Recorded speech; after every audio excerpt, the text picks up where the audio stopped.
We'll start today with one more cloud instance. So I'll tell you how to make another setup there. Okay. Uh, just as said, there are few limitations in AWS, right? So you can use it just for experience and understanding of AWS, but more credit is not available there.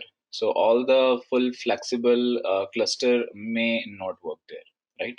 And hence, I'm telling you personally about GCP. Well, this is not a part of course, but still, since this is a cloud and more practice, we can make it here in GCP for 1 year freely.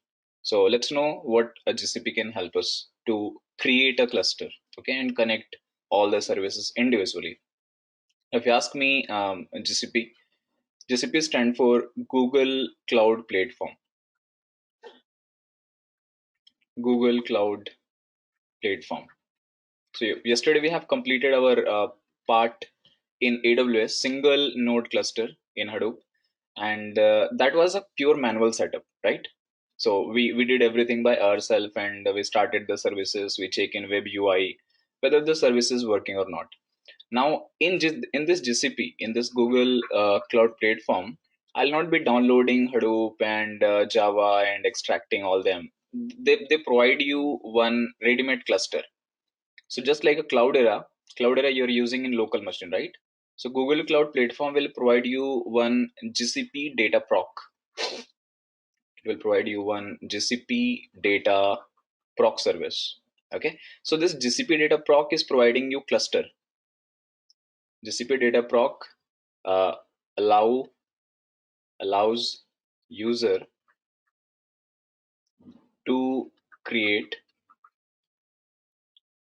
Spark and Hadoop cluster. Spark and Hadoop cluster. So if you're having any question while going in this session, just keep your questions. Once I complete, then I will take your question if you have any. Okay. Now GCP Dataproc allows user to create a Spark and Hadoop cluster. If you need a specific version, so we will be selecting image. We'll be selecting image 1.3, and in this 1.3 of Dataproc, just in a while I will show you practical that how we can do that. So in image 1.3, it is giving you a Spark 2.3.0 and Hadoop 2.8.0, and all other stakes are inbuilt. So Hive is there, then Hive is there, Pig is there. Hive is accessible from Spark. So this is one stake, this is second stake. What else we need? Third, MySQL is there. MySQL is there. Fourth, Kafka is there already. Yarn is there. Yarn is there. Sixth, uh, Zookeeper is there.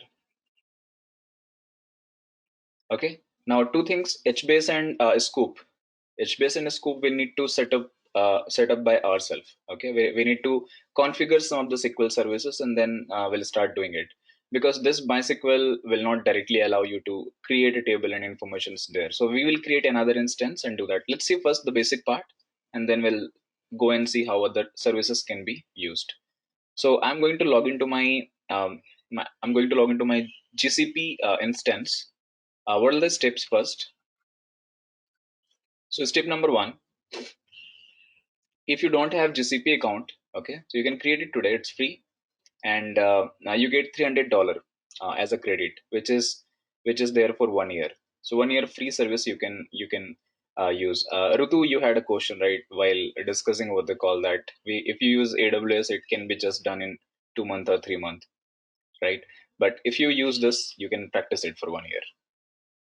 Uh, step step First step, log into AWS, log into GCP account. Log into GCP account. So you can enable your Google Cloud service using your Gmail, guys. So everybody is having Gmail, right? So you have Gmail already. You just need to click on GCP login and give your Gmail address. So Once you give your Gmail address, they'll ask you to couple of information, and they will ask for one debit card and credit card, where they will charge 1 rupees, just like Amazon charges you 2 rupees for initial transaction. Okay, just to verify your account so that this is valid account, and things can be installed there. So Gmail, you can log in, you can create instances uh, after giving this amount. So debit card, credit card, you can give, and there are a couple of information. It's all written. You can read and create your account. Second part, after login to your GCP account, start uh, start GCP data proc. Start GCP data proc cluster. So let's go to GCP because this thing, I'm sure this is new to you guys. So how this will look like, what is the interface, and how things can work here. Okay. So I'll go to my account. I've already logged in. This is my personal Gmail account. Okay. And can you see it here at top? Can you see it top here? Free trial service, 22,386. Somewhere this is $300. Okay. And this is for 363 days. So yesterday I spinned up this GCP instance just to instruct you guys. So uh, since 2 days this is running, if you create today, it will take 1 day for verification. Okay, and after 1 day verification, then you'll get a credit, and once you get a credit, you can start working. Now this project will be created by default there. So let me go to my home first. Once you log in, you will be redirected to this page. You'll be redirected to home page. This is my home page currently, where I can see my project name. Project name, this will be created by default by Google for you. One project will be there. Second, what is the project ID, project number, a storage bucket, and couple of more information. Now, if I want to create an instance, just like a Cloudera, right? So I can click on this and start going down. So there are many things, right? Let me explain you things, which we may use going forward as we build some mobile applications or Android services. So API and services there, support is there, administrator access is there. Then if you heard about uh, Kubernetes. So Kubernetes are one secured platform where we can keep many things. Like if I want to keep multiple application at one place, oftentimes what happen, they start giving you exceptions for some port or communication. So Kubernetes is one engine people uses to keep all the file. I'll not go to Kubernetes because this is not in our course. This is mainly coming when we design applications. Compute engine is there. uh, Here I'll be creating this VM instances, and application engine is also there if you want to launch any services through your applications. Now I'll go to my storage. Big table queries are there by Amazon. Oh, sorry, by Google. Data store, file store. You can log in here and see this informations by yourself. I'll go directly to my data proc. This data proc will come under big data window. Okay, this is big data. Here you'll get data proc, and in data proc I'll click on this cluster. I'll click on this cluster.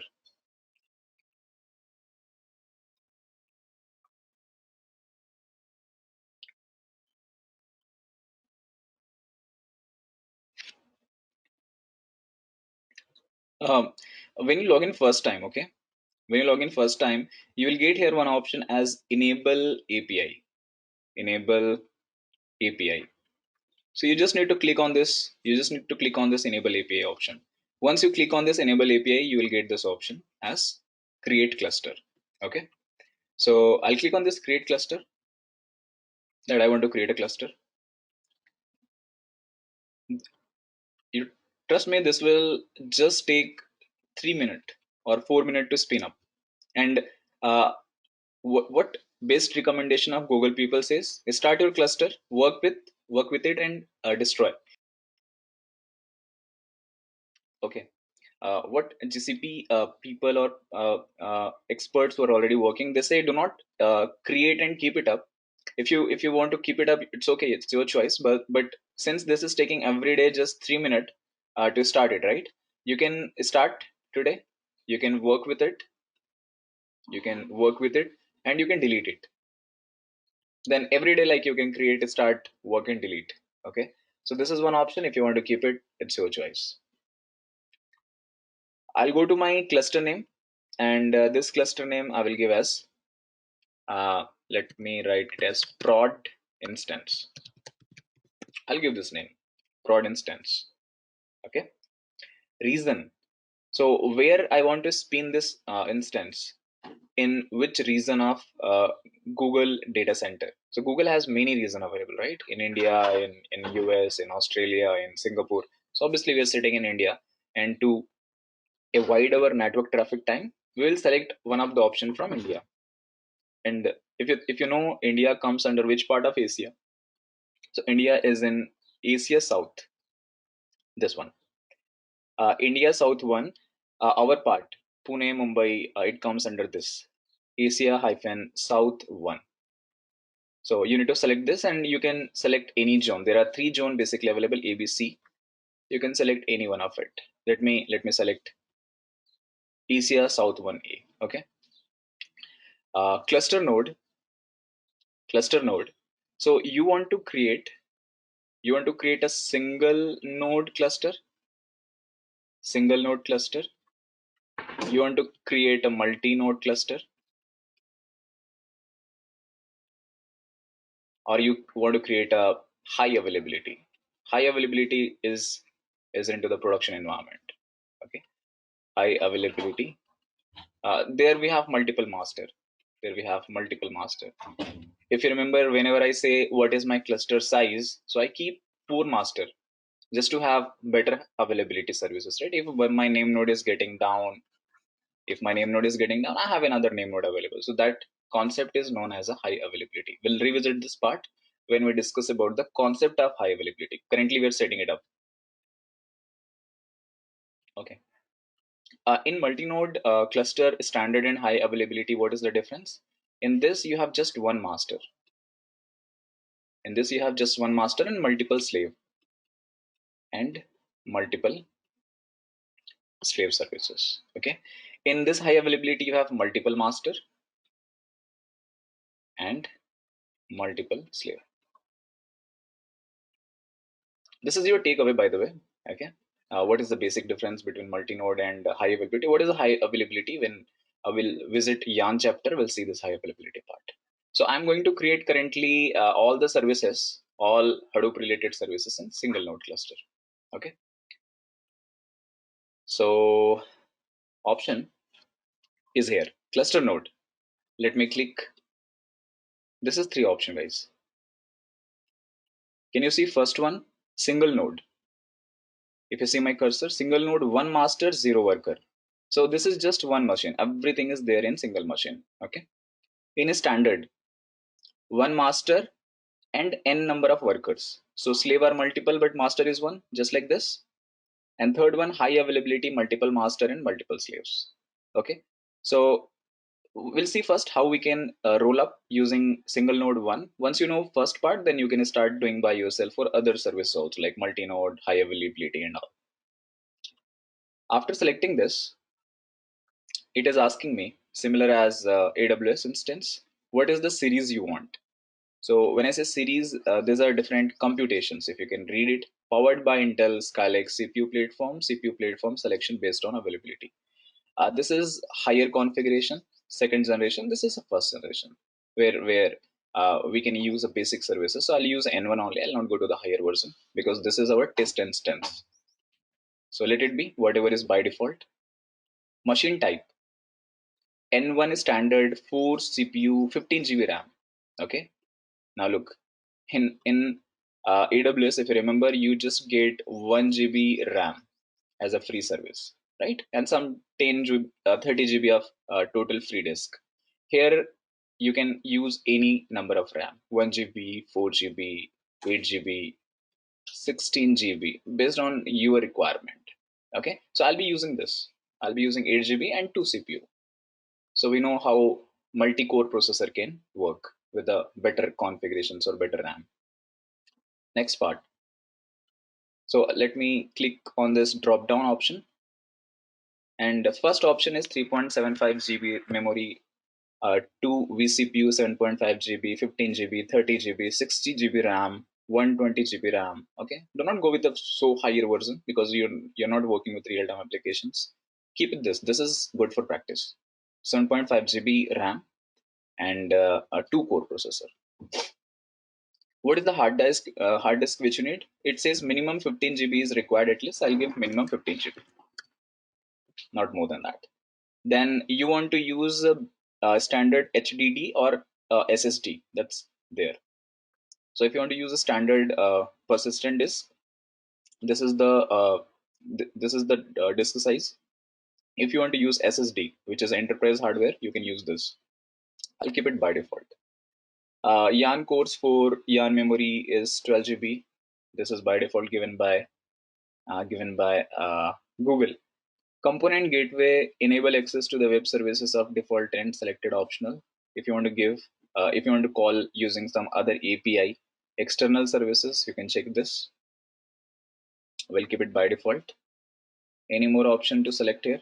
Yeah, this I will change it. So currently, what I said, I want to create image of 1.3, which has a Spark 2.3.0 and Hadoop 2. Actually, this is not 2.8. This is 2.9.2. 2.9.2. This is the version, guys. Now, if you want to change this, you can read it by default. It is giving you Spark 2.3, Hadoop 2.9, and Debian 9. Debian is very similar as Ubuntu. I'll change it, but. And if you want to see how many options are there, so you can click on this question mark. You can click on this question mark. It will open up. Learn more and click on this.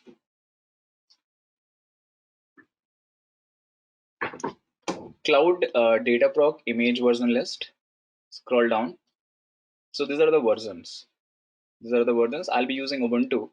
So I will focus on Ubuntu version, which is this 1.3.8. Let me click here. 1.3.8. How many services are there? You can see what version of uh, Hadoop is there, Spark is there, Hive is there, Pig, Tej, Connector, Python is also there. Python, Scala, Anaconda, Druid, Hive WebKit. Every single thing is available already here. Okay, this is similar like Cloudera, but Cloudera again you're using in local machine. This you can use in cloud. If your RAM has a 1 GB, 2 GB, it doesn't matter now, right? You can just log into your cloud instances and start accessing your cluster. So image, I will select from here. I click on this change. Read these options. I want to select this one, 1.3, Ubuntu 18.04 LTS. So Google Dataproc team, they develop all latest version for Dataproc users. Okay, so whenever any new thing is launching, the best part Google team makes available for you. So you can have a latest flavor, you can taste it, you can practice it, and see the differences between previous version and this version. Rest of the thing is not important. Um, Cluster property, rest I'll keep by default and hit on this button create. So let me click on this create. It will take 3 to 4 minutes to spin up, and in just 3 minutes my whole cluster will be ready. I'm not downloading Hadoop and JDK and all that activity, yes, which we have seen yesterday. Okay, so yesterday was for learning purpose. You can keep this for practice purpose.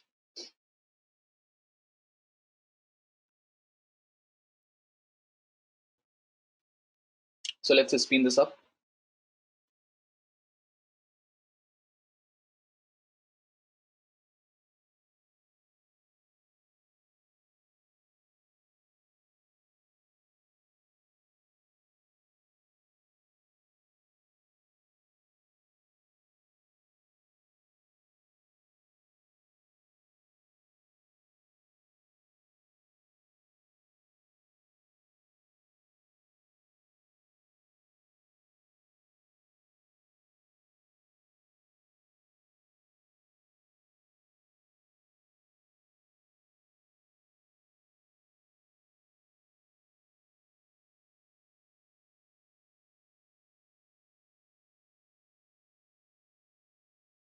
Swapnil, let me complete this part. Okay, then we'll see your questions. I know again you will be having question whether this will work, that will work. Let me open it first.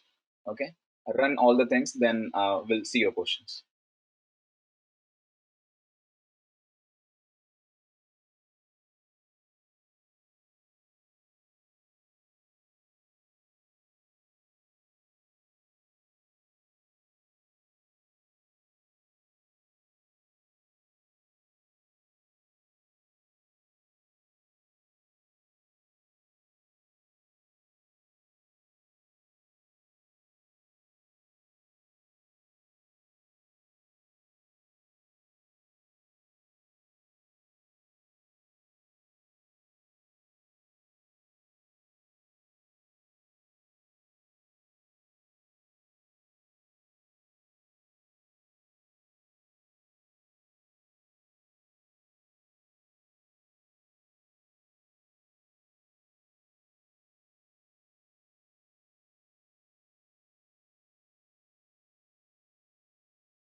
Okay, so as you can see now, this is green checked, right? This is green checked now. That prod instance is available, schedule deletion, cloud storage, and some other things. Status is, this is important for us. Status is running. Now, how can I access this? So my cluster launching is done. I've launched, I think, in less than 3 minutes, right? If you check your time. And now I'll go and see this instance. How can I access it? To access this instance, I can click on this.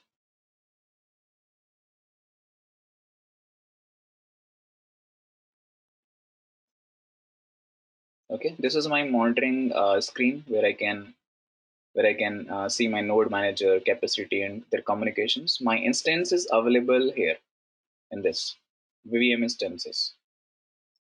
So let me go to VM instances.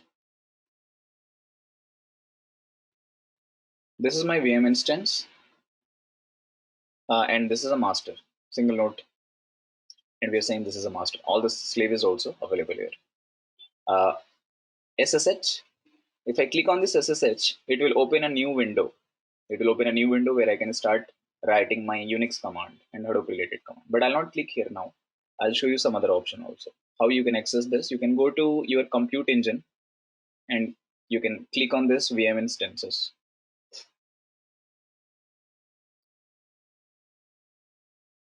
So when you click on this VM instances, this is your prod instance, right? Number of instances. Now you can click on this and it provides you option to import your VM also. Those things we'll see if our time allows. One second, I think I by mistake clicked on create instance. So this is my prod instance. I'll click on this SSH. These are my IPs which Google has given me by default. SSH.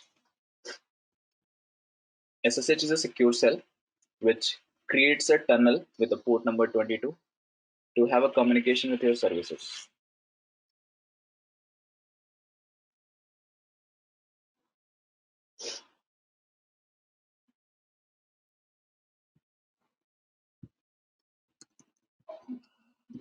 Clear the screen. Okay. This is my Google account name, and this is my host name.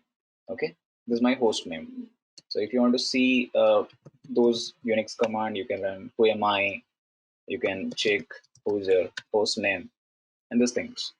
Now, can we see Java version and Hadoop version, whether they are by default available in this machine or not? So sure, I'll do that. Java minus version. Can you see Java is already there? Hadoop space version. Hadoop is also there with a 2.9.2. Now, how can I see my Hadoop services, right? So to see the Hadoop services or Hadoop command, I will run hdfs dfs minus ls slash. This is the developer command, guys. I'm just giving you for the testing thing whether this is working or not. We'll see this when we practice it, okay? So currently, if you're thinking what I'm writing, I'm just testing my services whether they are working or not, whether they are running or not. So this is there, and if I go hdfs dfs minus ls and type user, so this many users it has created already, and all the services of this is installed. And this is installed in a user lib directory. This is installed in user lib directory. And inside the user lib, if you see, this all the services are already there. This is my locations. These are my files. So now I want to copy a file in Hadoop just for testing whether it is working or not. So what is the command to copy the file? I'll create first one file, cat sample.txt. Again, I repeat, I'm not teaching you anything right here. I'm running some of the command to test my cluster. I'm testing my cluster. Whether all Hadoop is working, Hive is working, Spark is working. This is my main things initial. Then I'll go and see the Kafka and other parts. Now I'll create a file first, sample.txt, and right here this is GCP dataproc, which gives ready-made cluster in less than 3 minutes. Enter and control D, right, to terminate the line. LSLRT. This is my file. I'll copy this to hdfs minus put sample.txt and slash. I'll copy to user, root user. Can we see it whether this is in Hadoop or not? So this is all there in hdfs dfs location, which is my Hadoop location, and sample.txt.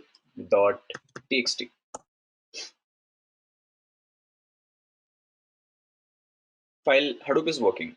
Hadoop thing is there. Now next I want to check my Hive services. So I'll go to Hive, and to see the Hive, I'll click Hive and enter.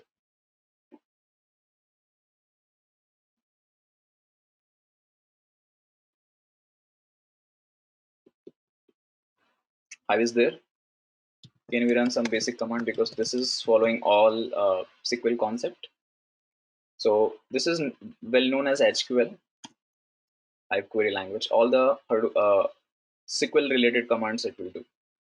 This is my database. I'll create one more database, whether it is allowing me to create or not. Create table, create database,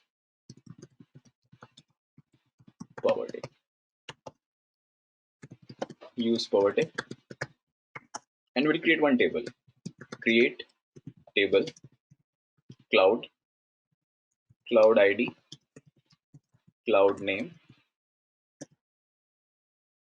Cloud name is string, and I'll give one more as cloud reason. Let's say cloud reason is also string. Create this table. So tables, cloud is there, and select. Since there is no data currently, I will insert one line.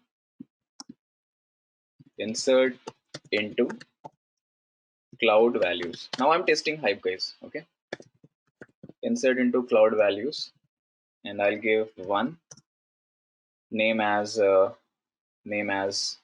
AWS, region as Mumbai. Second information, 2 GCP. This is in say Pune. I'll keep this to record and enter.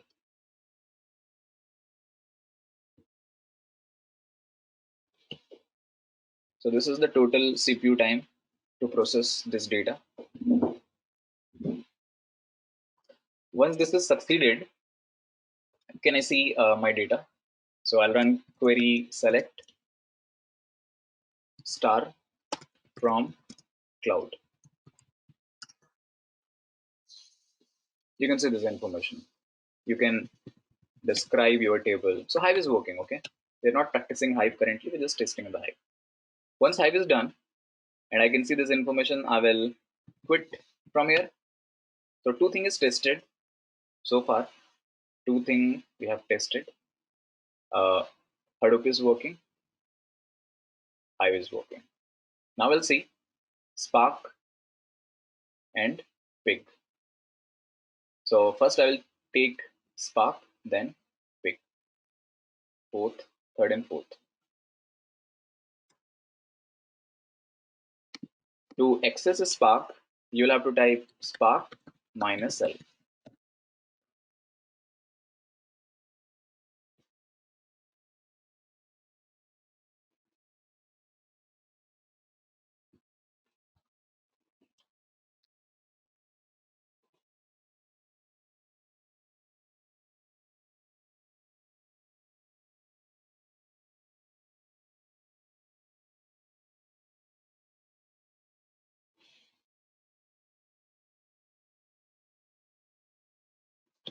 Can you see the version 2.3.4 with the Scala version 2.11.8? So by default, all the Scala command will work here. Okay, by default, all the Scala command will work. Java is also there. Let me type SC.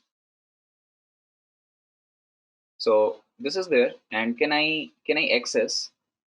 Can I access? So this is specific to you, Swapnil, because that was your one requirement. That can I access from Spark to Hive?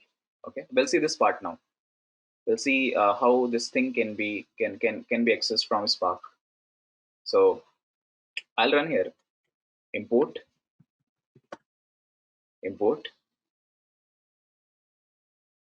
org.apache.spark.sql.hive hive context.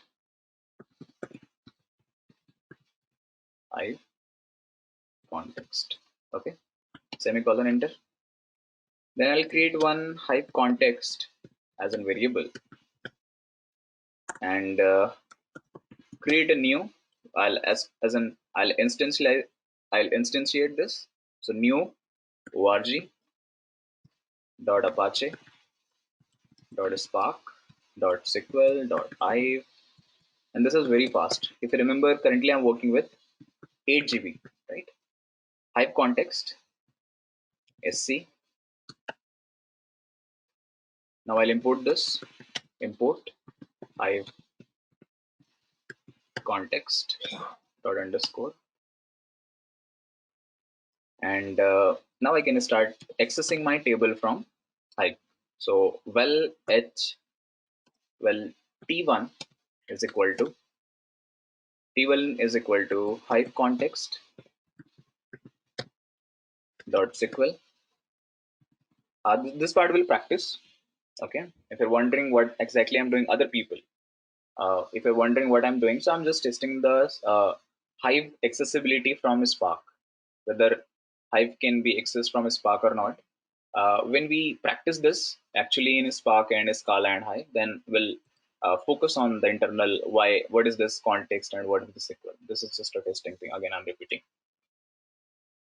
Can I run a query show databases and dot show?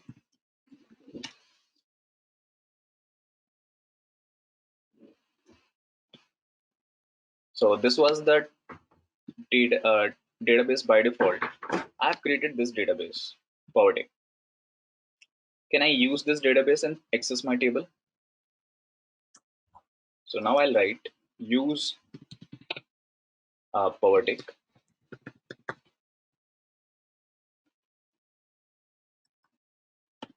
Use PowerTech. And now I'll see my table.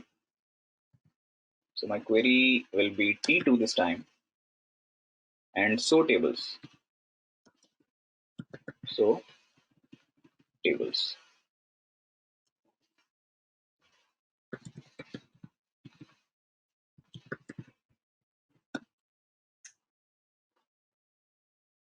You can see the cloud table is there.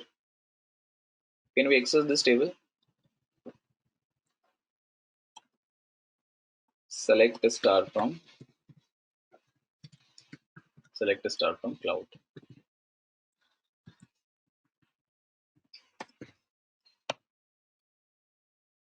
This will process it now and see me all information which are there in Hive table. This two line we had, one AWS Mumbai, two GCP Pune. Now second thing, can I run some DML query? Can I count the number of rows? Can I select for one record only, not just count a star, not just select a star? So this is DML operation. It is saying me number of rows available there. Then select the star from cloud where ID is equal to 1. Where ID is equal to 1. Can I do this? Yes. Can I insert records from here? Can I insert records from here in this table? So insert into table. And what is my table name? Cloud. Insert into cloud values. And insertion is what? Third. This time I'll use MA. And this time I'll use Bangalore as location.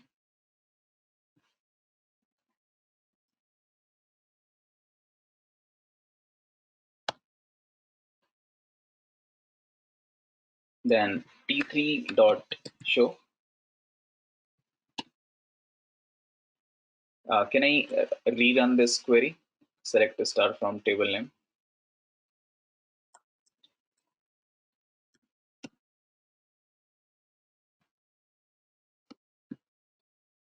So we have seen DDL. We can create a table directly in Hive or from here. We can do DML. That's DML only. Insert operation, count operation. The previous one I didn't count. And DRL. This is DRL, data retrieval languages. Okay, so DDL, DML, DRL, everything is working from here. Now, next part. I'll come out of this and test my pig. Test my port service. Pig, I'll type pigx local. I'll type pigx local and let me first take the file name which I want to process using pig. Pig is also one scripting language. If you're thinking what is pig, so most of the name here are related to animal names in big data world. I'll copy this and pig x local. They gives you basically two environments, local and MapReduce. T is equal to load my file path and slash. This is the file which I want to process, right? Sample.txt. Then I'll give uh, one field as column 1, column 1, colon their data type, which is char array. E dot a space dump. Sorry, I should say dump a. The moment I say dump a, I can see that information right here in this. then I can start transforming, processing, aggregating, and I can start doing other things also. So pig is also working. Can we go and now see Kafka? Quit this. So major cluster is up and running. Major cluster is up and running. And this is all the services which is there: history server, resource manager, name node, data node. Where my data is going, guys, actually. If you think that way, and if you want to see the configuration, where that all configuration are available. Excuse me. Core minus site.xml maprade hyphen site.xml yarn hyphen site.xml, then Hadoop env.sh, then hdfs hyphen site.xml. Okay, these are the main five configurations where we can. This is what we set yesterday. This is what we set yesterday manually by ourselves. Did you see while today spinning up instances, I open this all because we are using the Dataproc ready-made instance. But I can show you the services where they are available. This is available here in user lib Hadoop slash etc slash Hadoop lsLrt. You can check it here. All the services, core site XML, HDFS site XML, maprade site XML, yarn site XML, Hadoop env.sh, and what else? Core HDFS, yarn, maprade. Yeah, five file is there. This is the five file, right? These are all five files. Can I open my core site XML and see how it looks? This is all set by default. I'll open my HDFS site XML and see actually where my data is getting stored. The sample.txt, where that information has been stored. So replication is one currently because we are working with a single node cluster. If you create there is three options, right? Single node, multi-node, and high availability. So if you create multi-node, you'll see here two. By default, they keep it two. If you want to change it, you can increase from 2 to 3, which is a standard cluster. This is the location where my metadata will go, FS images and edit logs. And this is the location where my data will store. This is the location where my data will store. Let's go and see this data location. Okay. So to access root user, you can say sudo su, then cd lsLrt, cd current lsLrt, cd bp. Bp stand for block pool. This is the location where my data will store. Cd current lsLrt, cd finalized lsLrt, cd subdirectory, and there is another subdirectory inside it. Cd subdirectory. Let me clear the screen, then do lsLrt. Okay. Today, which file I have copied. So to see that file, since this is the location where my all the data is going, if you think that way, so we have two file system, LFS and HDFS here. Both are available in 15 GB of your hard disk, which is a standard hard disk. When you want to check some services in local, I'll tell you the command. HDFS is a volatile, which refer ultimately this LFS location to copy the file. So sample.txt was there, and I have copied this sample.txt to HDFS. So in HDFS, I get this name, sample.txt. But where exactly this data will store? So this data will store somewhere in this location, which is which is Hadoop DFS data, Hadoop DFS data, and inside this it will store in this block numbers. So can you tell me, sample.txt will give me how many blocks? Sample.txt will give me just one block, because the file size was very less. Okay, actually I can see the file size and tell you which block it is. Well, in production you don't access this location. This is all accessed by admin user and root users only. Okay, not by developers.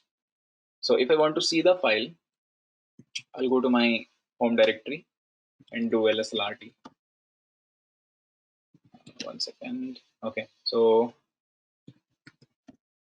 I'll exit from here and do lslrt, and this is the file, right? 78 bytes, which means I'm sure this is my data in Hadoop. I have copied using one command this file sample.txt here, and this is stored in this location.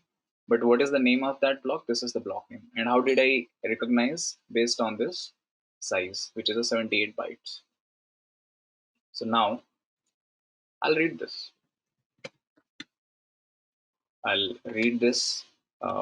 Location. One second. Sudo su. This is accessible by only admin user. That's why I'm writing sudo su. Then cd and copy this.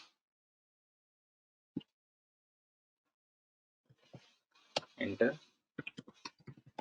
lslrt cat and this block. Can you see the same information I have written here?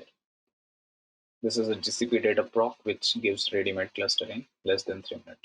We'll see some Hadoop related commands to that. Let me test Kafka also. Let me test the Kafka thing. Kafka is available in cd user lib. We have Kafka, right? Let me see in the user dfs -ls slash and user.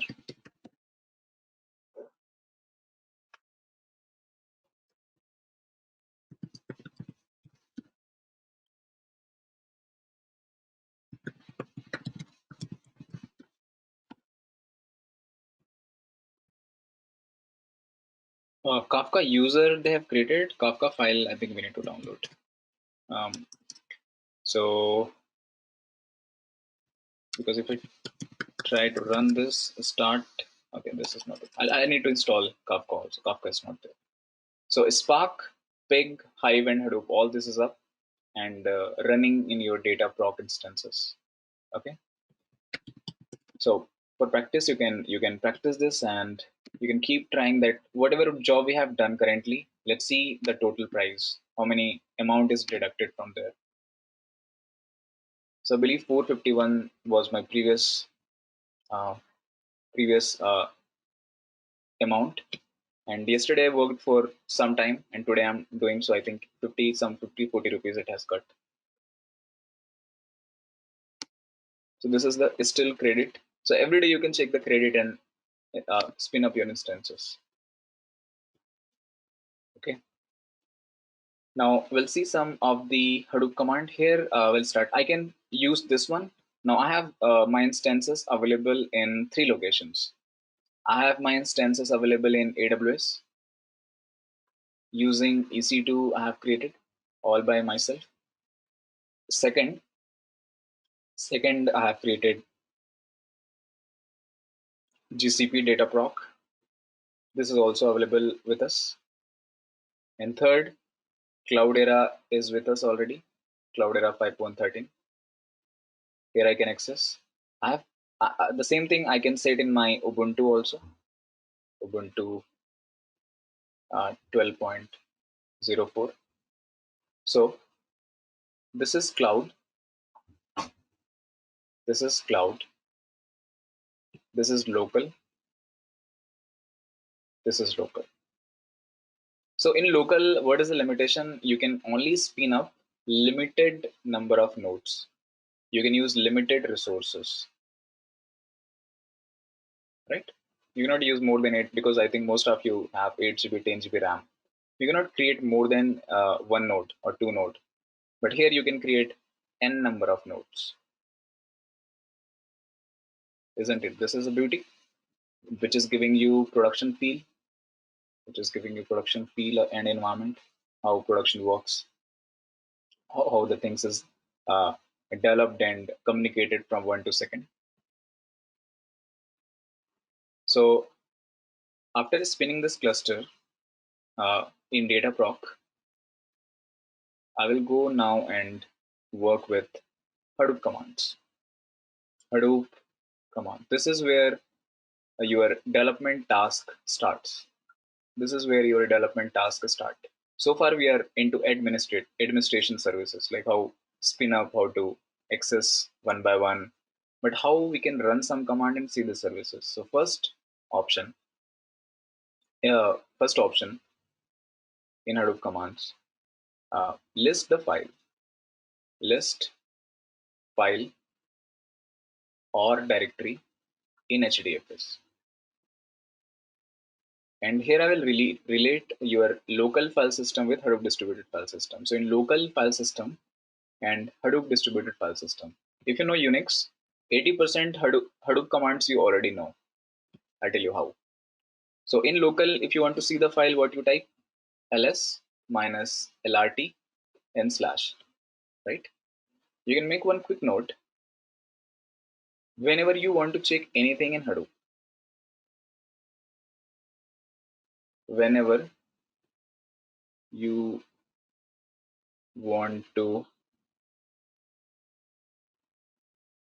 whenever you want to check whenever you want to check any file or directory, or you want to run anything in Hadoop, uh, you want to run anything in Hadoop, you want to run any command of Hadoop,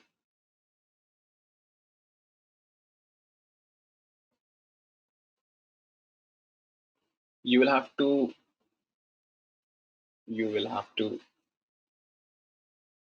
run HDFS DFS at first place. HDFS DFS. So this, without this, you cannot access HDFS files and directories, and you can't run copy, change, delete. Nothing will work. So if you want to see anything in Hadoop side, you will have to run this first, HDFS DFS. So first I will run here HDFS DFS minus ls n slash, right? ls listing command. If I want to create a directory, what do? I type mkdir, then my directory name slash, sorry, my directory name. Here I give, look, HDFS DFS, always you'll have to run. Remember this point. HDFS DFS minus mkdir slash. Then after creating the directory, if you want to remove the directory, you type rm and directory name, or you recursively delete rmrf. Here again, HDFS DFS minus rm slash directory name, and this is also directory name. Okay. Next thing, if I want to create if I want to copy something, right, I just give cp source and destination file and where I want to copy. Here it will be HDFS DFS minus cp. Same thing, guys. Source and destination, but from HDFS.